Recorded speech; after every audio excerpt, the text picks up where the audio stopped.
Hey, what's going on, guys? Jason here, and thanks so much for stopping by my shop. So we're going to start doing a new segment called Small Time Shop Talk. In this, we're going to cover a lot of varying subjects, whether it be tools or different parts for a Jeep, different techniques for doing stuff, just kind of general things that I think, discussion is great for, and I want to hear your opinions on. So make sure that you send me something back down in the comments below. Now today's episode is going to be shackle reversals. I mean, I've done a lot of research on these. I've ridden in Jeeps both with a shackle reversal and without one, and I decided to build mine without one. Now they do make easy bolt-on kits, so there's no welding or anything like that, but I'm completely comfortable with welding. I just chose not to do it for a few reasons, and we're going to go over them here in a couple minutes. So make sure you grab your favorite beverage and hang out.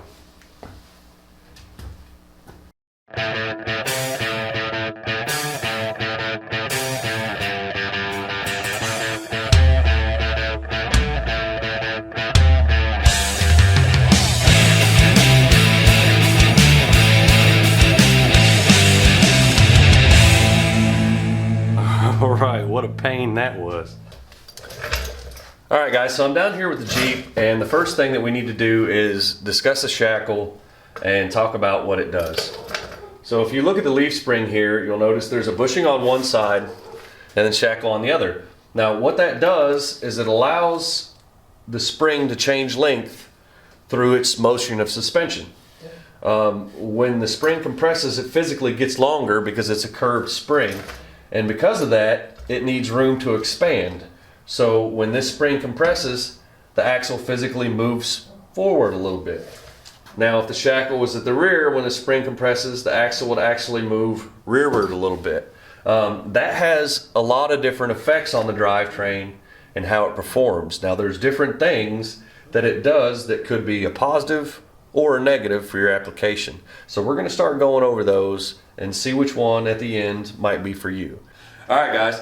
So the first situation we're going to go over here is how the Jeep's going to react when you're driving down the road and you hit a bump. What's going to happen? What's the difference between the two shackle setups that's going to make the difference in how you physically feel it in the Jeep?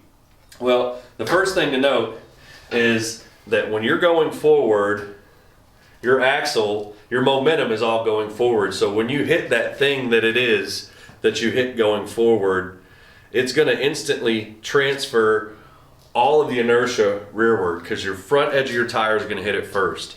So that being said, with a standard setup, you're going to put all that inertia, all that motion right into this bushing. That's going to be extremely harsh.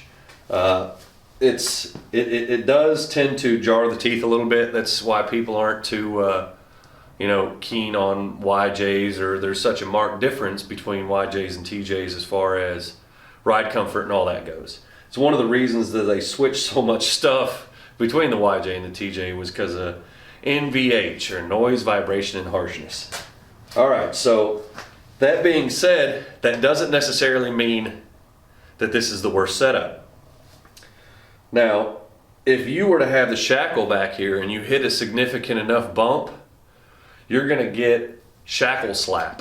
Now what's going to happen is that shackle is going to smack the frame, which can make that bump turn into not one bump but two bumps. So the first bump you hit the tire, and the second bump you got the shackle smacking the frame. That gets kind of old. So that is win number one for shackle forward. One bump, not two bumps.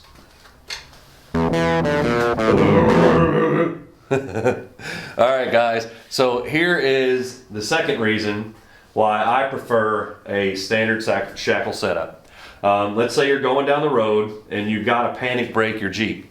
Now if you got a shackle reversal, you need to be prepared for a ride. Shackle reversals are notorious for nosediving forward when they have either a soft spring or an extended height shackle or anything like that. It's going to make it even more pronounced. But when you have a shackle reversal kit and you're forced to panic brake, the reaction to what the Jeep does is almost as bad as having to panic brake in the first place. Now when you have a standard shackle on your Jeep and you got to panic brake it, nose dips a little bit, and of course, nothing else happens. It's pretty undramatic. So that is score number 2 for the standard shackle setup. So the next thing that we're going to talk about is what happens with the drive shaft when you do a standard shackle or a shackle reversal. Now, as it goes right now, when the spring compresses, the axle moves forward. So with this right here, I'll show you what happens. Now you got a slit built into your drive shaft. So if your drive shaft's pretty close, I mean, you got a good little amount here that you can spare. So make sure that you check this out. But now the axle moves forward, so it moves away from the transfer case, transmission, and stuff like that. So when the spring gets longer, the most you're going to do is run out of slip, and that's going to mechanically stop the axle from going any farther forward. Now, that being said, if you have got a shackle reversal in and you hit a bump severely hard and you didn't make sure you measured your drive shaft right, or things have changed in your Jeep, you can actually break your transfer case in half. There's a bunch of stories about people doing it. I don't know if people are still having a problem with this or not, but I know of a couple people personally who have had problems with their transfer case. Only one of them ended up with a actual blown transfer case, but I've seen problems with shackle reversals and the drive shaft hitting the transfer case. Now, you got to remember that anything you hit going forward now is going to cause this drive shaft to move rearward. And when it moves rearward, you're going to slam this end of the drive shaft into the transfer case.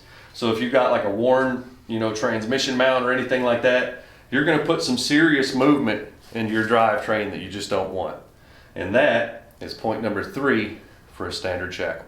All right, guys, so situation number 4. Let's say you're rolling up to a rock and you're going to try to crawl over it. Let's talk about standard shackle versus shackle reversal.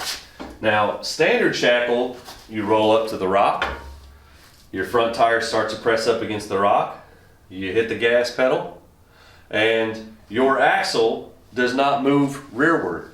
Now, with this bushing at the back, it prevents the axle from actually deflecting off the rock. So what you have now, in effect, is a very small amount of spring that's taken all that reaction. So it's very resistant to the axle pushing backwards. You might have some deflection in the bushing, but you're not going to have much. Now let's go ahead and flip this shackle the other way. Now you pull up to a rock and you push your front tire against it, and you know what happens? Your axle starts to rotate rearward. So you keep pushing your accelerator pedal and your axle keeps pushing itself back. Now eventually you're going to get to a point where it stops reacting against the rock and it's going to start to crawl. But at that point in time, you've pretty much run out of all of your flex of your shackle. So if you impact something now with your suspension completely loaded and under tension, it has nowhere to go, and that's when you start having problems. So that right there, point number 4 for a standard shackle.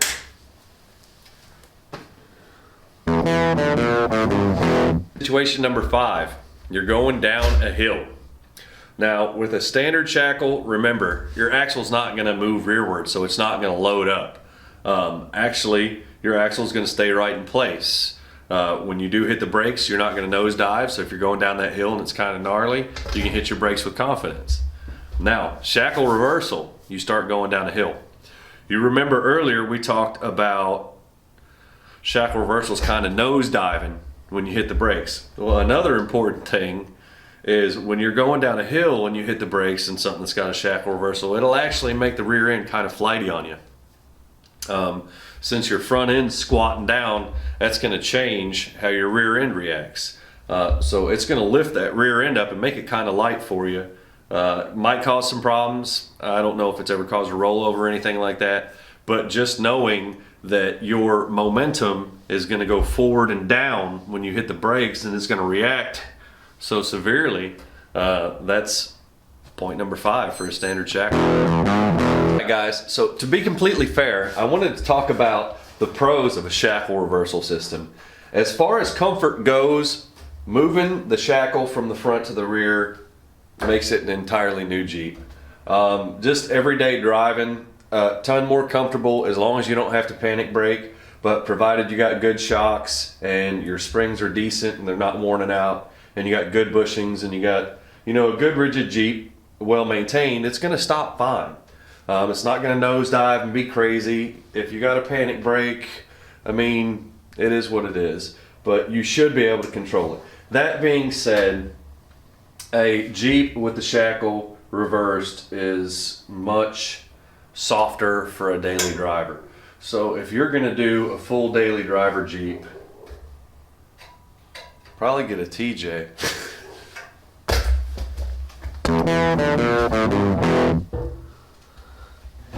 So guys, that's it. That's the entire spiel. That's today's shop talk.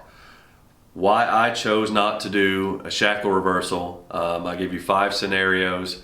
There are 1,000 more, and we can keep going into this, but to me, those are the 5 major points that speak against doing any kind of shackle reversal or anything like that. You simply don't want all the problems that we just spoke about.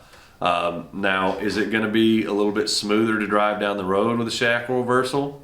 Sure, it's not going to transmit as much into the frame just going forward. But like we spoke about earlier, this is a Jeep. It's meant to have a tractor-like feel. It's meant to be a utilitarian vehicle. This Jeep didn't even come with air conditioning, so it wasn't meant to be plush in the first place. Now, Jeeps nowadays, super plush.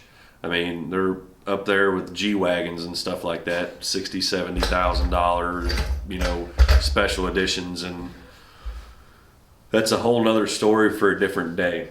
That's not the purpose of this Jeep, so I don't mind sacrificing a little bit of on-road comfort, knowing that it's going to last and be durable and not be precarious in situations that could possibly turn out to be really bad days. So once again, guys, thank you so much for coming, hanging out with me. I appreciate you listening to my spiel. If you got something that you want to discuss, or a question that you want to ask, or maybe something you've been thinking about doing to your Jeep and you're just not sure, shoot me a line. I mean, I'll see if maybe there's something that I can help out with. But until next time, please comment, like, subscribe, share this with your friends. Thank you to all the 25 subscribers I got right now. You guys are amazing, and you guys keep me out here trying to keep it honest for you. So thanks so much. And the next video, we're going to be working on some brakes, so make sure you stick around for that. See you guys.